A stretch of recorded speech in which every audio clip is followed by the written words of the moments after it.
요한복음 4장에 등장하는 이 사마리아 사람은 앞서 3장에 등장했던 니고데모와는 대비되는 인물로 보입니다.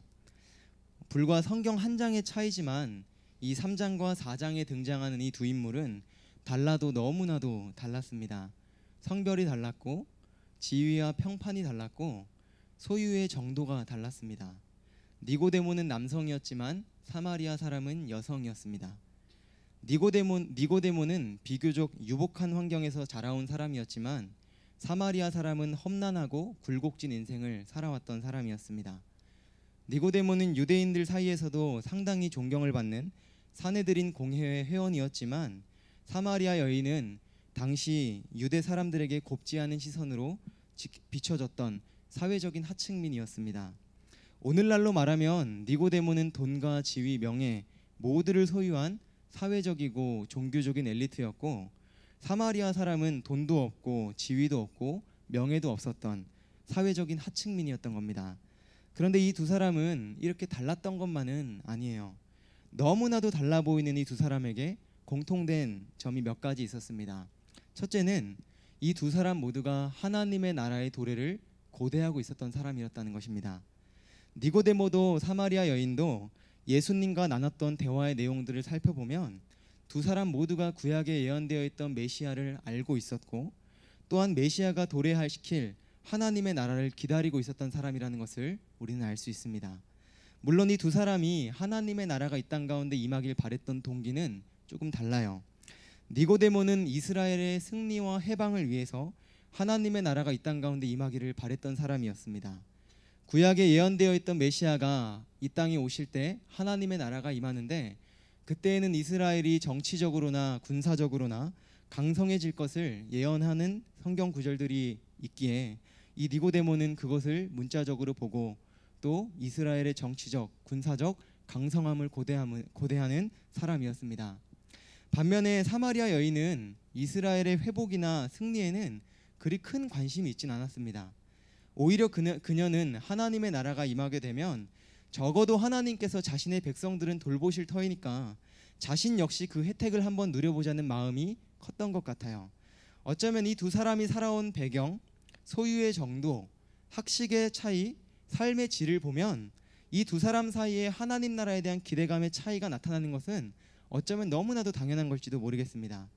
풍요와 안락 가운데 살고 있었던 니고데모가 고대하던 것은 사회적이고 국가적인 대의였습니다. 어떻게 하면 자신의 민족인 유대인들이 로마의 압제에서 벗어나서 해방을 경험하고 승리하는 강성 국가가 될 수 있을지에 대해서 고민한 것은 니고데모에겐 지극히 당연한 결과였을지도 모릅니다. 적어도 그에게는 어떠한 궁핍함이나 결핍함이 보이지 않았으니까요.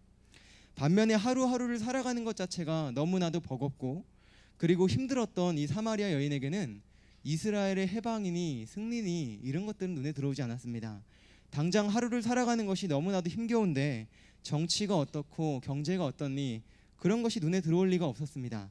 그녀의 관심은 어떻게 하면 이 지긋지긋한 가난과 소외에서 벗어나서 풍요롭고 안락한 삶을 살 수 있을까 이것에 관심이 많았기에 그녀가 기대했던 하나님의 나라는 풍요와 안락의 나라였습니다. 그러니 이 두 사람이 살아온 배경, 지금 처해 있는 상황을 고려해 보면 두 사람이 하나님 나라에 대해 가지고 있던 기대감의 차이가 나는 것은 지극히 당연한 것이라는 말입니다. 그런데 이들에게 또 다른 공통점이 하나 있어요. 두 번째 공통점은 이 두 사람 모두가 예수님을 만난 사람이었다는 것입니다. 전혀 다른 두 부류의 사람이었지만 예수님은 이 두 사람 모두를 만나 주셨습니다. 아마도 예수님은 신분과 지위, 소유와 평판 등 인간을 둘러싸고 있는 허다한 조건들로 가릴 수 없는 인간 실존을 보셨고 그리고 모든 인간에게는 그리스도의 생명이 필요하다는 사실을 아셨기에 이처럼 상반되어 보이지만 너무나도 비슷한 처지에 있던 이 두 사람을 다 만나 주셨던 겁니다. 그리스도의 복음이 필요하지 않은 사람은 없습니다. 그리스도의 복음이 필요하지 않은 사람은 단 한 사람도 없습니다. 부유한 자에게도 복음이 필요한 것이고 가난한 자에게도 복음이 필요한 것입니다. 지위가 높은 사람들에게도 복음이 필요하고 지위가 낮은 자들에게도 복음이 필요합니다. 사회적인 주류에 속한 사람들에게도 복음이 필요하고 사회적인 비주류에 속한 사람들에게도 복음이 필요한 겁니다. 인간의 모든 껍데기들을 벗겨놓고 그들이 처한 실존적인 현실을 생각해 볼 때 모든 인간에게는 생명의 복음이 필요한 것입니다. 그렇게 그들에게는 복음의 접촉이 필요했고 그리스도는 이 사실을 전파하고자 너무나도 상반돼 보이지만 동일한 실존적인 위치에 있었던 이 두 사람을 다 만나 주셨던 것입니다. 지난 금요기도회 때 니고데모라고 하는 인물에 대해 살펴보았으니 이제 오늘은 그와 상반되어 보이는 사마리아 여인에 대해서 한번 살펴보려고 합니다. 예수님께서 유대 지역의 사역을 시작하시자 수많은 사람들이 복음에 반응을 하기 시작합니다. 예수님의 사역이 성장하고 확장되어 갈수록 너무나도 많은 사람들이 예수님께 나아왔고 이러한 반응에 경계심을 보이는 한 무리 집단이 바리새인들이었습니다. 이들은 예수님 사역이 성장하고 확장되어 갈수록 예수님을 경계하기 시작했고 언제라도 예수님을 고발할 조건을 찾고자 매의 눈으로 예수님을 보고 있었습니다. 아마도 예수님도 이 사실을 아셨던 것 같아요. 그래서 이 4장 1절부터 보면 예수께서 제자를 삼고 세례를 베푸시는 것이 요한보다 많다 하는 말을 바리새인들이 들은 줄을 주께서 아신지라라고 말합니다. 그리고는 이 유대 땅 남쪽에 있던 유대 땅에서 이 북쪽 갈릴리로 사역지를 옮겨가시는데 이 남쪽 땅 유대와 북쪽 땅 갈릴리 사이에 있는 지역이 이 중간 지역이 사마리아입니다. 예수님이 이 갈릴리로 가는 도중에 이 사마리아라고 하는 것을 통과하여 가겠다고 말씀하신 겁니다. 왜냐하면 이 사마리아 지역에 예수님이 만나야 될 한 여인이 있었기 때문입니다. 우리는 우물가의 여인으로 잘 알려져 있는 이 수가성의 여인 사마리아 여인이 바로 거기에 있었습니다. 6절과 한번 7절을 보십시오. 이 여인은 매우 가련한 여인이었습니다. 우리 6절과 7절을 우리 함께 읽겠습니다. 시작.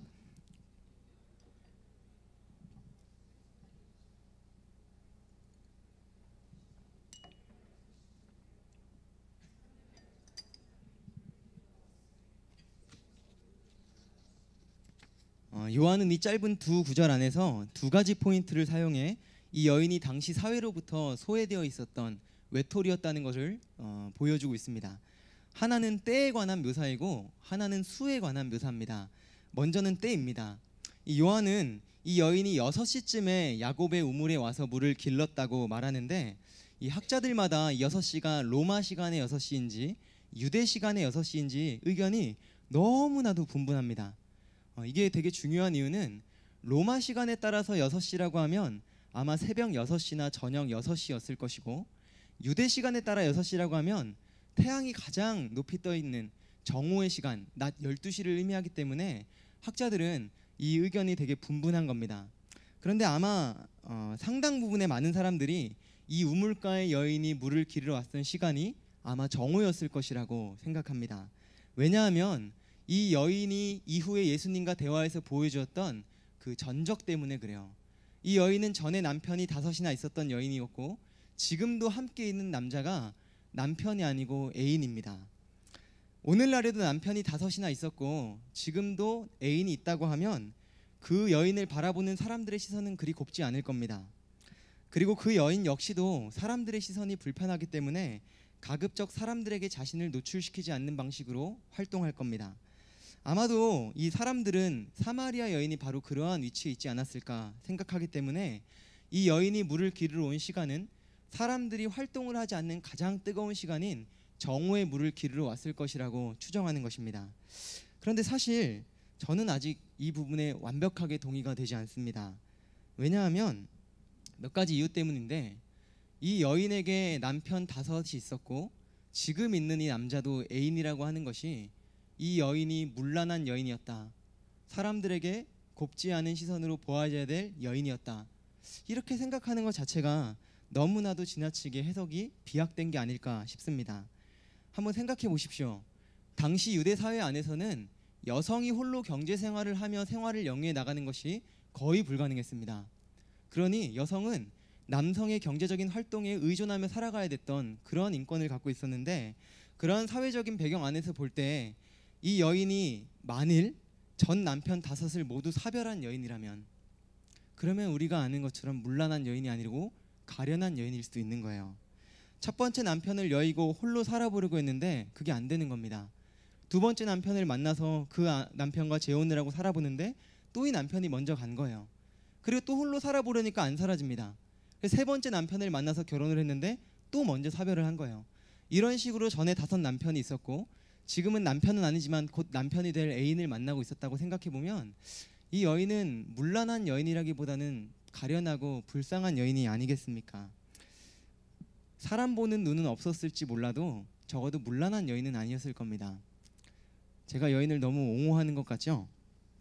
근데 충분히 생각해 볼 수 있는 점이라고 생각합니다. 더욱이 요한복음에서 사도 요한은 로마 시간을 많이 사용합니다. 유대 시간보다는 로마 시간을 많이 사용하기 때문에 그 점을 고려해봐도 아마 이 시간이 정오였다는 것은 좀 지나치게 비약적인 해석이 아닐까 생각이 듭니다. 그러니 새벽 6시든 저녁 6시든 가능성을 얼마든지 우리가 고려해 볼 수 있을 것 같아요. 근데 진짜 중요한 건 그것이 아닙니다. 이 여인이 몇 시에 물들어왔는가 이게 중요한 게 아니고 중요한 것은 이 여인이 당시 사회로부터 소외당하고 있었던 외톨이였다는 사실이 중요합니다. 아무리 이 여인이 문란한 여인이 아니라고 하더라도 비련하고 가엾은 여인이라고 하더라도 적어도 이 여인을 보는 사람들은 그렇게 생각하지 않았을 겁니다. 왜냐하면 이 본문을 읽는 2000년 이후에 우리들조차도 이 여자가 남편이 5명 있었다는 그 사실 때문에 이 여인이 사실은 그렇게 곱게 보이지가 않잖아요. 성적으로 문란했던 여자였을 것이다라는 편견이 우리 가운데 씌워지지 않습니까? 하물며 당시 1세기 안에 도덕적으로나 율법적으로나 굉장히 엄격했던 이스라엘 사람들에게 남편 5이 있었다는 이 여인은 곱게 보이지 않았을 겁니다. 아무리 개인의 사정이 어떠하든지 사람들은 당장에 눈에 보이는 것, 귀에 들리는 것으로 사람을 판단하기 때문에 그렇습니다. 사람들 중에는 결과보다는 과정이 중요하고 보여지는 외면보다는 마음의 태도가 중요하다고 말하는 사람도 있겠지만 실상 우리가 살아가는 세상을 보면 과정보다는 결과가 더 중요하고 마음의 태도보다는 비춰지는 외면이 훨씬 중요합니다. 왜냐하면 사람들은 마음을 볼 수 없기 때문에 그래요. 동기를 볼 수 없기 때문에 비춰지는 것만으로 사람을 판단하는 것이 인간의 연약함일 것입니다. 아마 유대 당시에도 그랬을 겁니다. 이 여인이 어떠한 개인적인 사정을 가지고 있었든지 그것은 그렇게 중요한 게 아닙니다. 중요한 것은 이 여인에게 남편이 5이나 있었다는 사실이었고 왜 남편이 5이나 있었는지 어떻게 남편이 5이나 있었는지는 사람들에게 그렇게 중요한 일이 아니었습니다. 사람들이 중요하게 생각했던 건 이 여인이 남편 5이 있었던 여인이라는 그 사실이지 왜 그리고 어떻게 이 여인이 5명이나 되는 남편을 있었을까라는 건 그들에게 그렇게 큰 관심사가 아니었습니다. 그러니 물을 기르러 온 시간이 새벽이든 저녁이든 정오든 그거는 그렇게 중요한 것이 아니고 중요한 건 이 여인이 사람들에 의해서 안 입고 온 시선으로 보아졌고 이 여인은 사회에서 외톨이 신세를 당하고 있었다는 것입니다. 요한은 이 사실을 부각하기 위해서 이어서 7절에 수를 통해서 이걸 한 번 더 부각시킵니다. 한번 보십시오. 7절에 보면 사마리아 여자 한 사람이라고 나옵니다. 앞서 3장에서 니고데모도 한 사람이 찾아왔는데 요한은 니고데모 한 사람이 찾아왔다고 말하지 않아요. 오히려 이 사마리아 여인에게 하나라고 하는 수식어를 붙임으로써 이 여인의 홀로 있음, 이 여인의 외로움, 이 여인이 외톨이됨 이런 것을 말해주고자 했던 것 같습니다. 어쩌면 이 여인도 처음에는 만나는 사람마다 자신의 처지와 상황들을 변명하고 했겠지만 그것이 어느 순간 되니까 사람들이 믿어주질 않는 거예요. 자신의 말에는 설득력이 없고 효력이 없다는 사실을 깨달은 이 여인은 이제 사람들에게 자신의 상황을 변명하는 것도 지쳤고 그래서 사회에서 단절을 한 채 외톨이로 살아갔던 것 같습니다. 그런데 이렇게 사회적인 외톨이였던 여인에게 유대인 남자 하나가 찾아오시는데 그분이 바로 예수님이십니다. 7절을 한번 보십시오. 예수님이 이 여인을 찾아와 말씀하신 첫 마디가 물을 좀 달라였습니다. 아마도 이 말을 들은 여인은 굉장히 놀랐을 겁니다. 너무나도 오랜만에 자신에게 말을 걸어준 사람이 있었다는 것에서 놀랐겠지만 말을 걸어준 대상이 유대인 남성이었다는 사실에서 이 여인은 아마 놀랐을 겁니다. 그래서 이 말을 들은 여인의 반응이 흥미롭습니다. 9절을 한번 보십시오. 사마리아 여자가 이르되 당신은 유대인으로서 어찌하여 사마리아 여자인 나에게 물을 달라 하나이까. 당시 유대인들은 사마리아인들과 상종하지 않는 민족이었습니다. 이는 두 민족 사이에 있었던 역사적인 한 사건 때문에 그런데 오늘 설교 내용이 아니기 때문에 이 부분은 넘어가겠습니다. 여러분이 알아야 될 건 사마리아 사람과 유대 사람들 관계가 굉장히 좋지 않았다는 겁니다. 그래서 요한은 이 구절을 쓰면서 주석을 달기를 이는 유대인이 사마리아인과 상종하지 아니함일러라 이렇게 주석을 달고 있습니다. 유대인과 사마리아인들은 서로 반목 관계가 너무나도 심해서 정상적인 유대인이라면 목이 말라 죽는 한이 있다 하더라도 사마리아 여인한테는 물을 요구하지 않는 것이 지극히 정상적인 유대인의 태도인데, 지금 예수님은 유대인으로서 이 여인에게 말을 걸고 물을 달라고 요청하는 겁니다. 아마도 사마리아 여인도 이러한 예수님의 말 건냄 자체가 굉장히 불쾌했던 것 같아요. 그래서 그녀는 매우 거칠고 비꼬는 투로 예수님께 대답하였습니다. 당신은 유대인으로서 어찌하여 사마리아 여자인 나에게 물을 달라 하나이까? 이 대답에 뉘앙스를 굉장히 잘 읽어야 됩니다. 지금 이 여인은 자신과 같은 비천한 자가 감히 예수님 앞에 물을 드리는 것이 너무나도 황송하고 죄송한 그런 겸손한 마음으로 말을 하고 있는 것이 아닙니다. 마치 이런 것과 같아요. 어느 날 제가 너무나도 존경하는 목사님을 만났습니다. 가정입니다. 가정. 마침 그 목사님이 제게 와서 펜을 한 자루 빌려달라고 하는데, 제가 주머니를 이렇게 뒤적뒤적 살펴보니까 이 안에 하필 모나미 펜이 하나 있는 겁니다. 저는 목사님께 너무 조심스럽게 말씀드렸어요. 목사님, 제가 가진 펜은 너무나도 누추하고 하찮은 이 모나미 펜인데 제가 감히 목사님께 이 펜을 빌려드려도 되겠습니까? 이것은 목사님에 대한 존경심을 가득 담아 조심스럽게 여쭤보는 질문입니다. 근데 반대의 경우도 한번 생각해 봅시다. 제가 너무나도 싫어하는 한 목사님이 저에게 온 겁니다. 가정입니다. 저는 너무나도 빌려주기 싫었지만 그래도 주머니를 살펴보기 시작합니다. 근데 하필 그날 제가 가장 아끼는 몽블랑 펜이 딱 나오는 거예요. 저는 깊은 고민에 빠지기 시작합니다. 하필이면 왜 오늘 모나미가 아니라 몽블랑일까? 이거를 내가 빌려줘야 될까? 아니지. 몽블랑을 가져온 것 자체는 잘한 일이지만 왜 하필 저 앙숙과 같은 원수와 같은 목사님이 나에게 펜을 빌려달라고 다가올까? 그렇게 고민하던 끝에 제가 말하는 겁니다. 목사님, 어찌하여 당신이 나에게 펜을 빌려달라 하십니까? 이런 뉘앙스인 거예요. 어찌하여 유대인인 당신이 사마리아인 여자인 나에게 물을 달라고 하십니까? 자존심도 없습니까? 뭐 때문에 나한테 말을 겁는 겁니까? 사마리아인은 예수님을 비꼬면서 지금 얘기하고 있는 거예요. 그러니 그럼에도 불구하고 예수님은 이 여인 앞에 계속해서 말을 걸어 가십니다. 이게 10절입니다. 한번 같이 읽어볼까요? 시작. 예수께서 대답하여 이르시되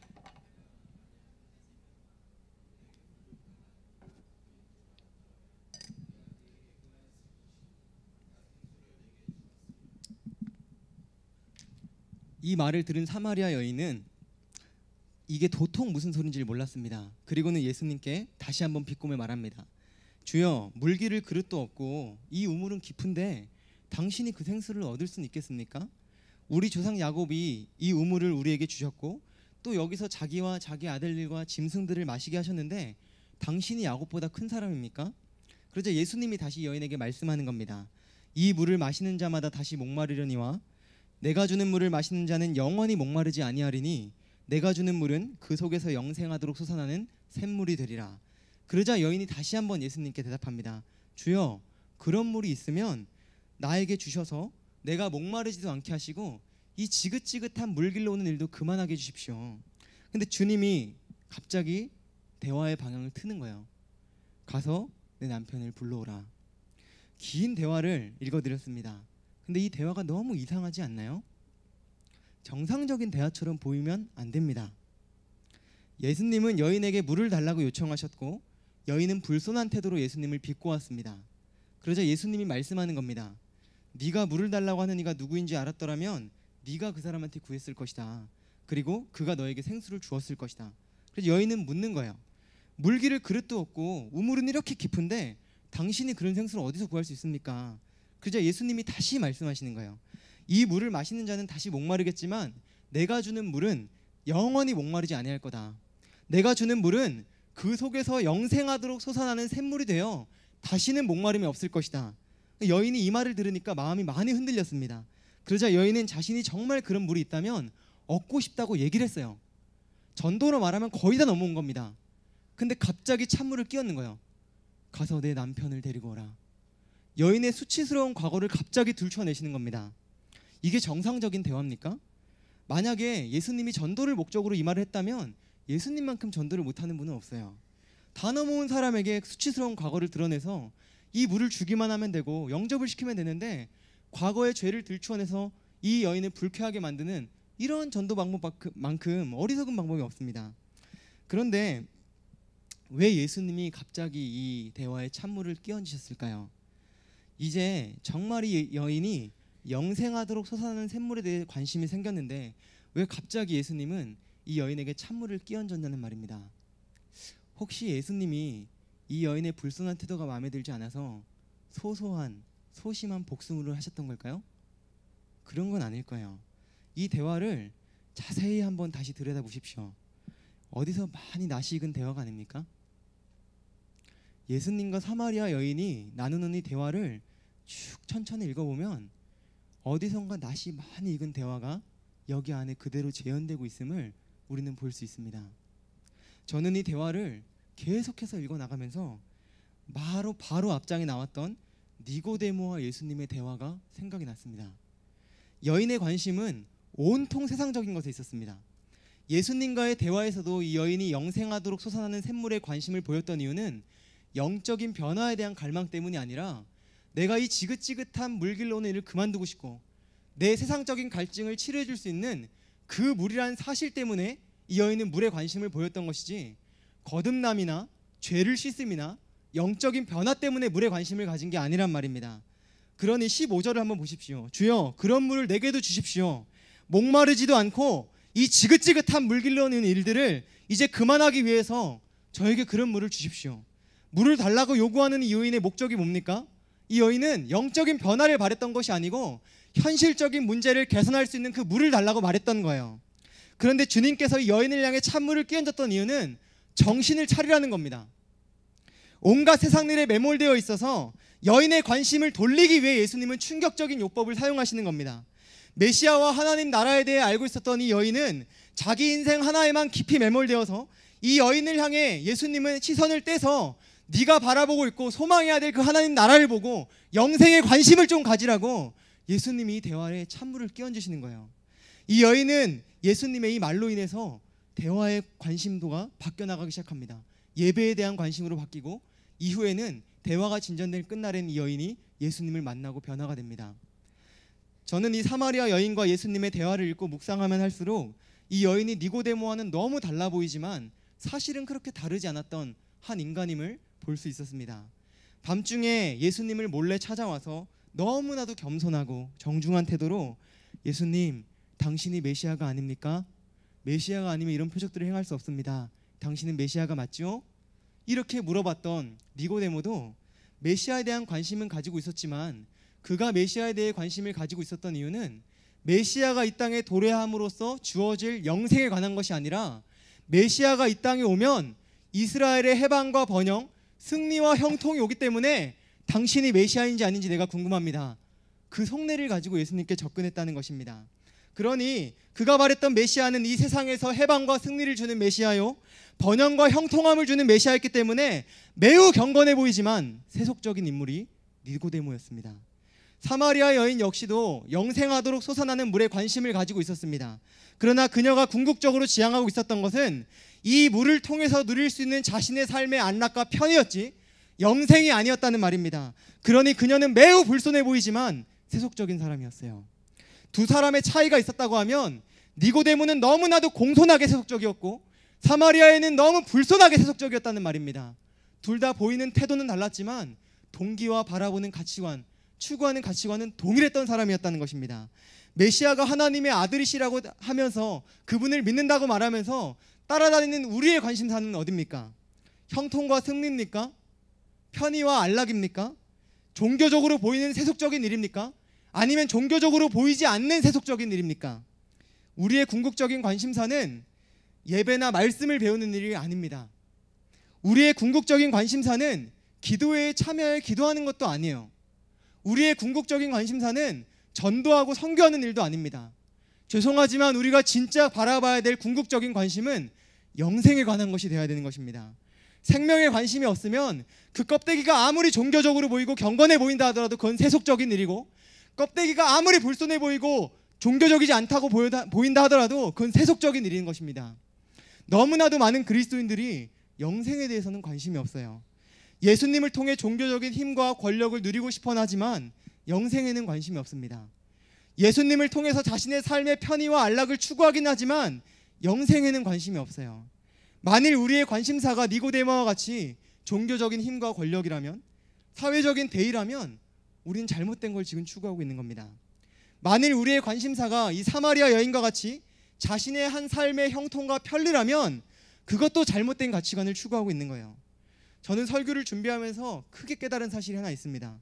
사도 요한이 자신의 복음서를 통해서 반복적으로 교회에 말하고 싶었던 것은 다른 것이 아니라 생명이었다는 거예요.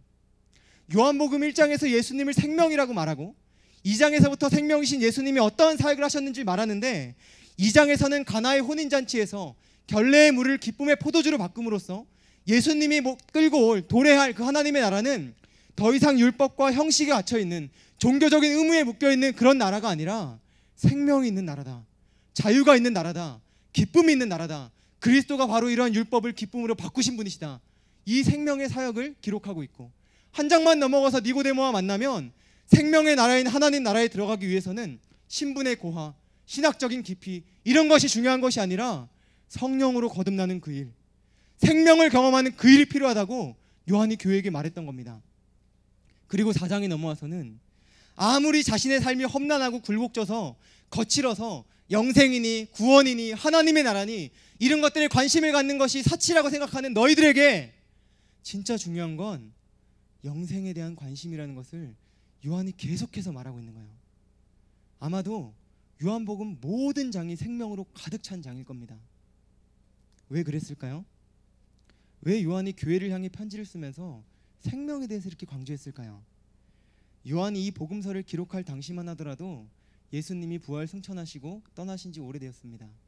그리고 교회는 그리스도를 본 사람들이 많이 떠나갔고 그 안에는 그리스도가 하나님의 아들이신지 아닌지에 대한 분쟁들이 나타나기 시작했습니다. 어떤 사람들은 예수님에 대한 믿음을 저버리고 배교의 길로 들어섰고, 남아있는 사람들조차도 생명이 무엇인지를 모르고 형식적인 신앙생활과 화석화된 신앙생활을 하고 있었던 겁니다. 여전히 예배도 드려지고 있었고 여전히 말씀도 가르쳐지고 있었을 거예요. 그리고 각종 기도 모임들이 유지되고 있었을 것이고 전도하고 선교하는 일도 여전히 유지되고 있었지만, 그런데도 불구하고 이 노사도 요한이 볼 때는 가장 중요한 생명이 그 안에 없었던 겁니다.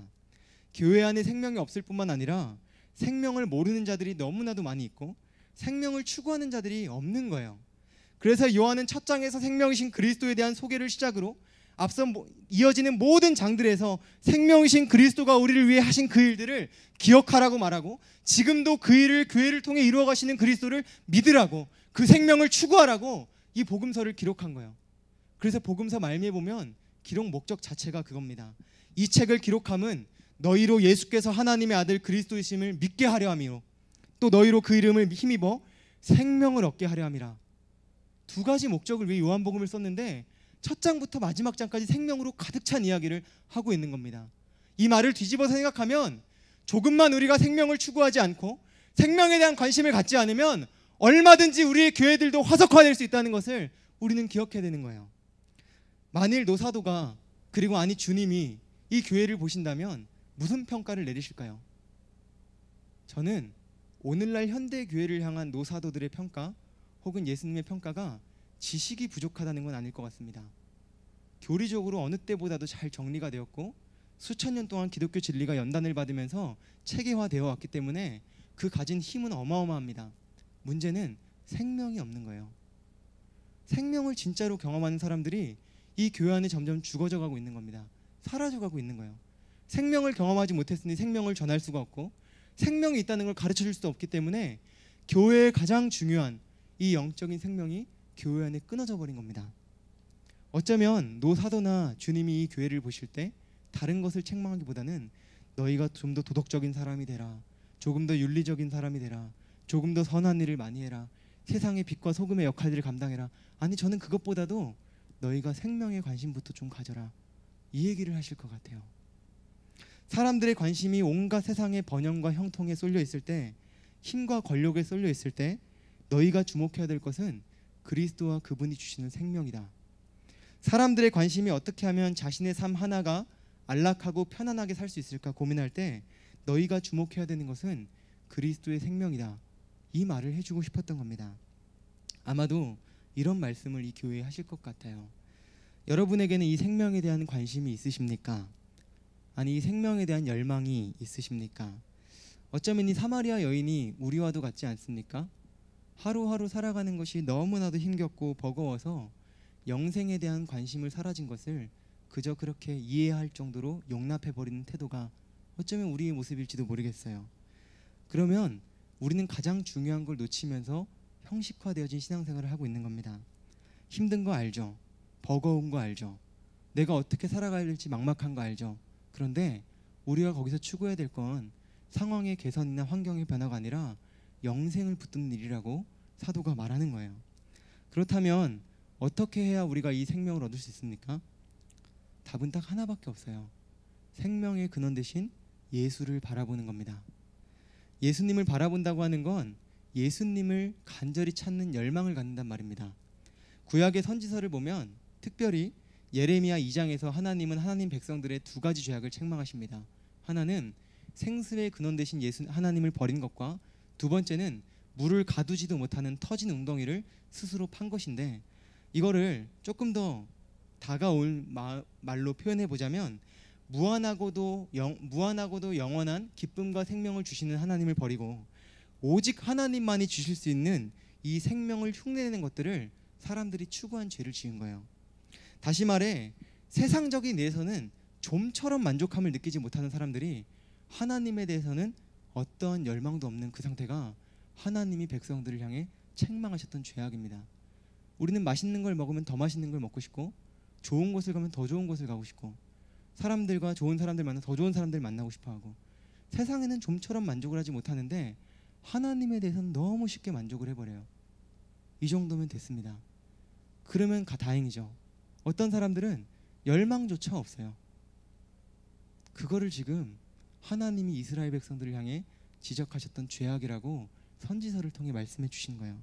하지만 하나님은 이러한 이스라엘 백성들을 불쌍하게 생각하셨고 스가랴 선지자나 에스겔 선지자를 통해서 언젠가는 예루살렘의 생명의 물이 솟아날 것에 대해서 예언해 주셨습니다.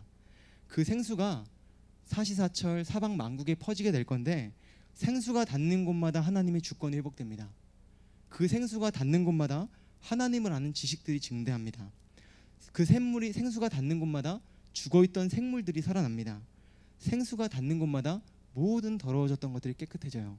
그런데 예수님이 바로 이 구약의 스가랴 선지자나 혹은 에스겔 선지자를 통해 예언되었던 예루살렘에서 나실 샘물로 이 땅에 오신 거예요. 그런데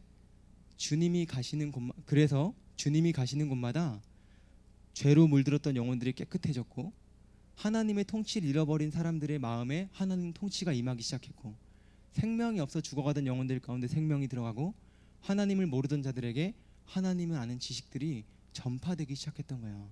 그게 주의 나라가 임한 특징들입니다.